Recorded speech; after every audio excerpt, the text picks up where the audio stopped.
اللهم اجعل القرآن لقلوبنا ضياء ولأسقامنا دواء۔ تیاری کر کے ایک سال بعد پھر احد کی پہاڑی پہ چلے گئے۔ اب یہ باتیں ہسٹری ہیں، ان سے کوئی کسی صورت میں نظریں نہیں چرائی جا سکتی۔ اب لشکر کی تعداد زیادہ ہو گئی تھی، اب پوری طاقت کے ساتھ آئے تھے۔ پہلے صرف لڑنے آئے تھے، اس بار بدلہ لینے آئے ہیں۔ یہ بدلہ لینے کے لیے احد کے پہاڑ میں اتنا زوردار حملہ کیا، نئے مسلمان نبی کو چھوڑ گئے۔ ایک نشیب میں نبی کو اکیلا پایا، ابھی بالکل قریب پہنچے تھے، نبی نے آنکھیں اٹھا کہا ناد علی۔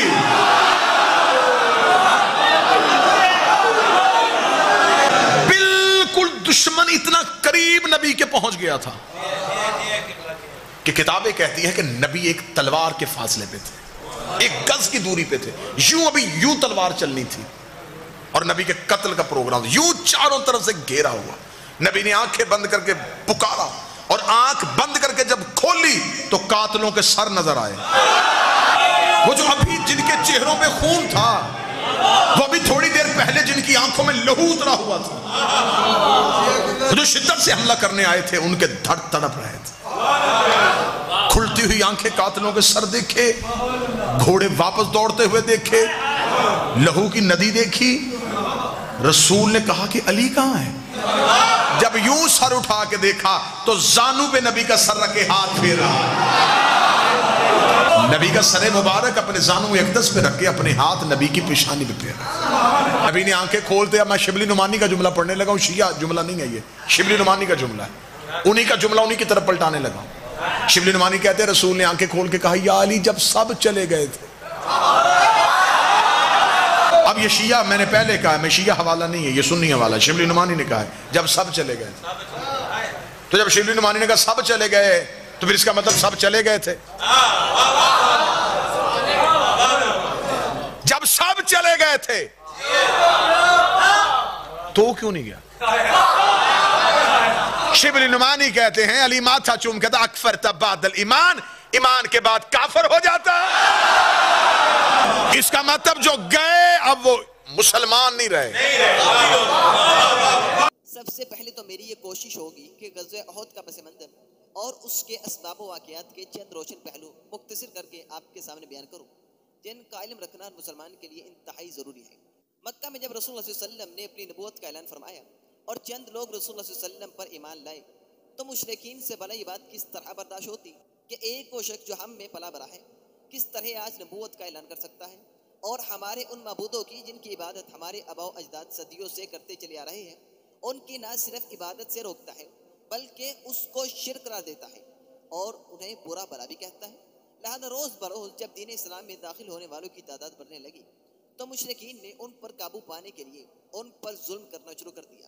ان کی جائیدادیں ضبط کر لی گئی، ان پر ظلم و ستم کیا گیا، اور بنو ہاشم کو 3 سال شعب ابی طالب میں محصور رکھا، جہاں نہ کوئی ان سے مل سکتا تھا، نہ ان سے لین دین کر سکتا تھا، نہ کوئی اپنی بیٹی بیٹے کا رشتہ ان کے کسی بیٹی بیٹے۔ ان تمام حالات میں ابھی تک رسول اللہ صلی اللہ علیہ وسلم کو جہاد کا حکم نہیں ملا تھا، لیکن جب مسلمانوں پر ظلم اپنی انتہا کو پہنچ چکا تو اللہ تبارک و تعالیٰ نے رسول اللہ صلی اللہ علیہ وسلم کو مکہ سے مدینہ ہجرت کرنے کا حکم فرمایا۔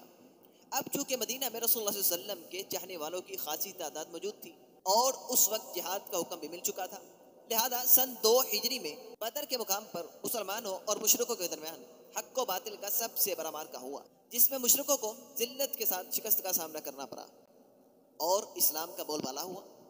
اس سے مشرکوں کو بہت نقصان پہنچا اور مسلمانوں نے نہ صرف ان کو شکست دی بلکہ ان کی تجارتی شاہراہوں پر بھلا کس طرح وہ یہ سوچ سکتے تھے کہ ایک ناتوا کمزور اور بے سر و سامان والی جماعت کس طرح اتنے بڑے لشکر کو شکست دے سکتی ہے۔ لہذا کفر نے اپنی اس شرمندگی دارالندوہ میں ایک اجلاس منعقد کیا اور اس بات پر مشاورت کی کہ اب کی بار 3000 کا لشکر تیار کیا جائے گا اور بدر کا بدلہ لیا جائے گا، اور اپنی ان تجارتی شاہراہوں پر جن پر اس وقت مسلمانوں کا قبضہ ہے کسی طریقے سے اس قبضے کو مسلمانوں سے چھڑوانا ہے۔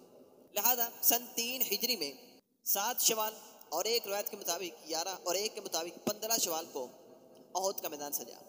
رسول اللہ صلی اللہ علیہ وسلم کو جب ان کے اجلاس کی خبر پہنچی تو رسول اللہ صلی اللہ علیہ وسلم نے صحابہ کرام کو جہاد کے لیے تیاری کرنے کا حکم فرمایا۔ اب اختلاف پڑ گیا، کچھ کا کہنا تھا کہ جنگ مدینہ کے اندر رہ کر کی جائے، اکثر کا کہنا تھا کہ جنگ مدینہ سے باہر کی جائے، لہذا طے یہ پایا کہ جنگ مدینہ سے باہر ہی کی جائے گی۔ 1000 کا لشکر رسول اللہ صلی اللہ علیہ وسلم کی قیادت میں مدینہ سے روانہ ہوا، مگر اس 1000 کے لشکر میں رئیس المنافقین عبداللہ بن ابی بھی تھا۔ جب اس نے دور سے مشرکوں کے بڑے لشکر کو دیکھا تو اپنے 300 بندوں کو لے کر رسول اللہ صلی اللہ علیہ وسلم سے علیحدہ ہو گیا، صرف اس بات پر کہ رسول اللہ صلی اللہ علیہ وسلم نے ان کی بات نہیں مانی، بلکہ چند لوگوں کے کہنے پر جنگ مدینہ سے باہر کی۔ لہذا اب اس 1000 کے لشکر میں سے بھی رسول اللہ صلی اللہ علیہ وسلم کے پکے محب اور جانساروں کی تعداد صرف 700 رہ گئی تھی، جو پکے مومن اور اللہ پر توکل کرنے والے تھے۔ اب آتے ہیں اپنے موضوع کی طرف۔ اگر تمام صحابہ رسول اللہ صلی اللہ علیہ وسلم کا ساتھ چھوڑ کر بھاگ گئے، خصوصاً ان کے الفاظ اور رویے ابو بکر رضی اللہ تعالیٰ عنہ اور عمر فاروق رضی اللہ تعالیٰ عنہ کی طرف ہے، تو یہ روایت تمہارے اس نظریے کا رد کر دے گی۔ صحیح بخاری کی روایت ہے، حضرت برار رضی اللہ تعالیٰ عنہ فرماتے ہیں، احد والے دن مشرکوں سے ہماری مڈبیر ہوئی تو رسول اللہ صلی اللہ علیہ وسلم نے 3 اندادوں کی ایک جماعت کو الگ بٹھا دیا اور ان کی سرداری حضرت عبداللہ بن جبیر رضی اللہ تعالیٰ عنہ کو سونپی، اور فرمایا کہ اگر تم ہمیں ان پر غالب آیا ہوا دیکھو تو بھی یہاں سے نہ ہٹنا، اور وہ ہم پر اگر غالب آ جائے تو بھی تم اپنی جگہ کو نہ چھوڑنا۔ لڑائی شروع ہوتے ہی اللہ کے فضل سے مشرکوں کے قدم پیچھے پڑنے لگے، یعنی مسلمانوں نے کافی مشرکوں کا قتل کر دیا۔ اب مشرکین نے جب یہ صورتحال دیکھی تو پیچھے ہٹنا چاہا۔ اس وقت جو درے پر موجود 50 صحابہ تھے، جب انہوں نے دیکھا کہ مشرک بھاگ رہے ہیں اور مسلمان جنگ جیت چکے ہیں، تو غنیمتیں اکٹھی کرنے کے لیے انہوں نے درے کو چھوڑنا چاہا، مگر عبداللہ بن جبیر رضی اللہ تعالیٰ عنہ کے کافی سمجھانے کے باوجود بھی انہوں نے ان کی ایک نہ سنی اور درے کو چھوڑ دیا، ماں سوائے چند کے۔ خالد بن ولید جو اس وقت مسلمان نہیں ہوئے تھے، بہت بڑے سپہ سالار تھے، اپنی ذہانت کا استعمال کرتے ہوئے جب انہوں نے دیکھا کہ مسلمانوں نے درہ خالی کر دیا ہے، پیچھے سے حملہ کیا اور اسی اثناء میں 70 صحابہ اکرام کو شہید کر دیا گیا، یعنی جنگ کا پانسا پلٹ گیا کہ منافقوں نے یہ خبر پھیلا دی کہ نعوذ باللہ محمد رسول اللہ صلی اللہ علیہ وسلم شہید ہو چکے ہیں۔ یہ خبر سنتے ہی چند صحابہ اکرام جنگ کا میدان چھوڑ کر بھاگ گئے کہ اب جب کہ اللہ کے نبی زندہ ہی نہیں تو ہم نے جنگ کر کے کیا کرنا ہے۔ لیکن بہت سے لوگ آخری دم تک جنگ لڑتے رہے۔ اب ابو سفیان ایک ٹیلے پر چڑھ کے کہنے لگا، کیا محمد صلی اللہ علیہ وسلم زندہ ہے؟ الفاظ پہ غور کیجیے گا۔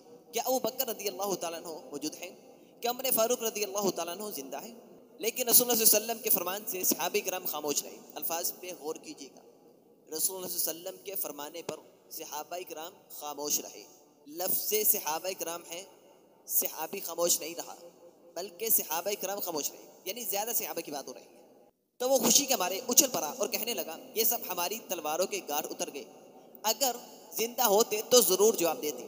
اب عمر فاروق رضی اللہ تعالیٰ عنہ سے ابو سفیان کی یہ بات برداشت نہ ہو سکی اور فرمانے لگے، اے اللہ کے دشمن، تو جھوٹا ہے، واللہ ہم سب موجود ہیں۔ الفاظ میں غور کیجیے گا، ہم سب موجود ہیں، یعنی بھاگا کوئی بھی نہیں، ہم سب موجود ہیں، اور تیری تباہی اور بربادی کرنے والے اللہ نے ہمیں تیرے لیے باقی رکھا ہے۔ پھر ابو سفیان نے نعرہ لگایا، بؤل حبل بؤل حبل۔ اب رسول اللہ صلی اللہ علیہ وسلم کے کہنے پر عمر فاروق رضی اللہ تعالیٰ عنہ نے ابو سفیان کے اس مشرکانہ عقیدے پر مبنی نعرے کا جواب توحید کے نعرے سے دیا۔ فرمایا، اللہ اعلی و اجل، اللہ بہت بلند ہے اور جلال و عزت والا ہے۔ اب اگر تمام صحابہ رسول اللہ صلی اللہ علیہ وسلم کا ساتھ چھوڑ گئے تھے تو عمر رضی اللہ تعالیٰ عنہ نے ابو سفیان کا جواب کیوں دیا اور رسول اللہ صلی اللہ علیہ وسلم کے کہنے پر یہ الفاظ کیوں ادا فرمائے؟ دیکھیے، یہ الفاظ عمر فاروق رضی اللہ تعالیٰ عنہ کے اپنے نہیں تھے، بلکہ رسول اللہ صلی اللہ علیہ وسلم نے فرمایا، عمر اس کے اس نعرے کا جواب دو۔ تو عمر فاروق رضی اللہ تعالیٰ عنہ نے ان الفاظ میں اس نعرے کا جواب دیا جو الفاظ رسول اللہ صلی اللہ علیہ وسلم نے عمر رضی اللہ تعالیٰ عنہ کو بتلائے۔ اب مرضی تمہاری ہے، ان الفاظ کو کہنے والے عمر کو مانو یا نہ مانو۔ اب ابو سفیان کے سوال کا جواب دینے والے کون تھے؟ اگر ابو بکر و عمر رسول اللہ صلی اللہ علیہ وسلم کو تنہا چھوڑ گئے تو ابو سفیان نے خصوصاً ابو بکر و عمر کے بارے میں رسول اللہ صلی اللہ علیہ وسلم سے کیوں پوچھا؟ کیونکہ اسے معلوم تھا کہ اگر ابو بکر و عمر رسول کا ساتھ چھوڑ گئے تو یہ ان کے سب سے وفادار ساتھی تھے، تو رسول اللہ صلی اللہ علیہ وسلم پھر تنہا رہ جائیں گے اور نعوذ باللہ من ذالک اس طرح رسول اللہ صلی اللہ علیہ وسلم پر حملہ کرنا آسان ہو جائے گا۔ دوسری بات، اگر اللہ کے نبی اکیلے رہ گئے تھے تو مشرکین حملہ کرنے کے بجائے واپس کیوں لوٹ گئے، جبکہ وہ پکا ارادہ لے کے آئے تھے کہ بدر کا بدلہ اور محمد رسول اللہ صلی اللہ علیہ وسلم کو نعوذ باللہ من ذالک قتل کرنا ہے۔ دوسری بات، اگر انہوں نے رسول اللہ صلی اللہ علیہ وسلم سے دھوکہ کیا اور نعوذ باللہ رسول اللہ صلی اللہ علیہ وسلم سے غداری کی تو رسول اللہ صلی اللہ علیہ وسلم کو جب یہ معلوم ہو گیا تو اس کے باوجود بھی رسول اللہ صلی اللہ علیہ وسلم نے ان دونوں کی بیٹیوں کو کیوں اپنے نکاح میں رکھا؟ حالانکہ رسول اللہ صلی اللہ علیہ وسلم کو معلوم تھا کہ اگر ان کے باپ دین سے پھر گئے ہیں تو ان کی بیٹیاں بھی دین سے غداری ضرور کریں گی، اور جس سے دین کو زبردست نقصان ہو سکتا ہے۔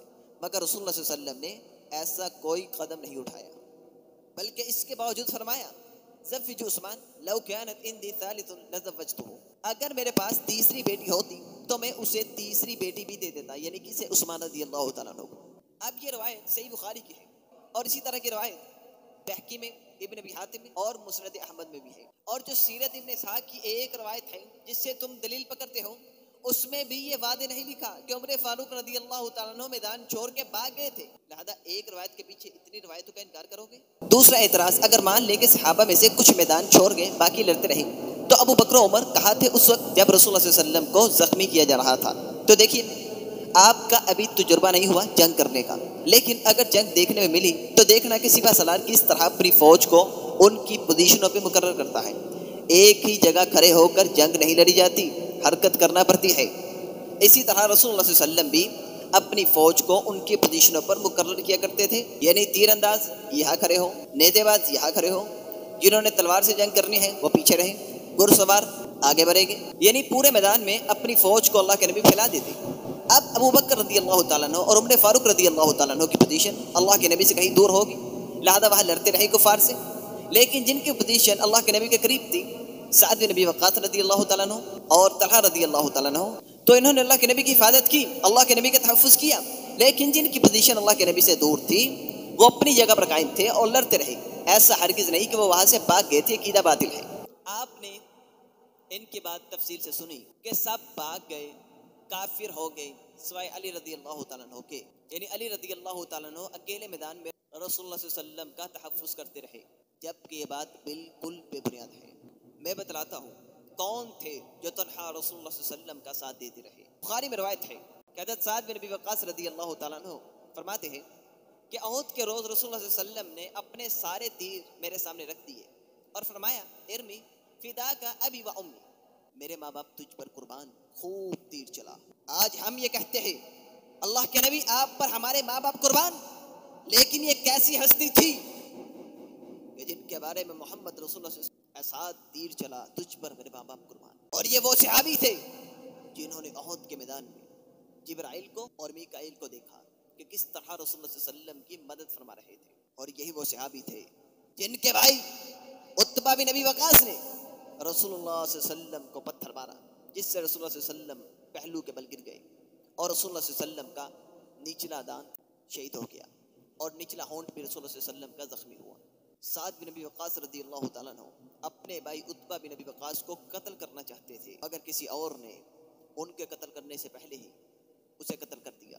اور سنو وہ کون تھے جنہوں نے تنہا رسول اللہ صلی اللہ علیہ وسلم کا تحفظ کیا تھا؟ بخاری کی روایت ہے، اور آج میرا دل کرتا ہے کہ میں ان کے عقیدے کا رد صرف بخاری سے ہی کروں، اور میں قربان جاؤں امام بخاری رحمہ اللہ پر، کس طرح انہوں نے ان کے باطل عقیدے کا رد کتنے احسن انداز سے کیا۔ حضرت ابو عثمان رضی اللہ تعالیٰ عنہ فرماتے ہیں بعض غزوات یعنی غزوہ احد میں جن میں رسول اللہ صلی اللہ علیہ وسلم نے حصہ لیا، رسول اللہ صلی اللہ علیہ وسلم کے ساتھ کوئی مجاہد نہ تھا، کوئی مجاہد نہ تھا رسول اللہ صلی اللہ علیہ وسلم کے ساتھ، سوائے حضرت طلحہ بن عبید اللہ رضی اللہ تعالیٰ عنہ اور سعد بن ابی وقاص رضی اللہ تعالیٰ عنہ کے۔ اور قیس بن ابو حاتم رضی اللہ تعالیٰ عنہ فرماتے ہیں میں نے طلحہ بن عبید اللہ کا وہ مبارک ہاتھ دیکھا جس سے انہوں نے رسول اللہ صلی اللہ علیہ وسلم کی جان بچائی تھی۔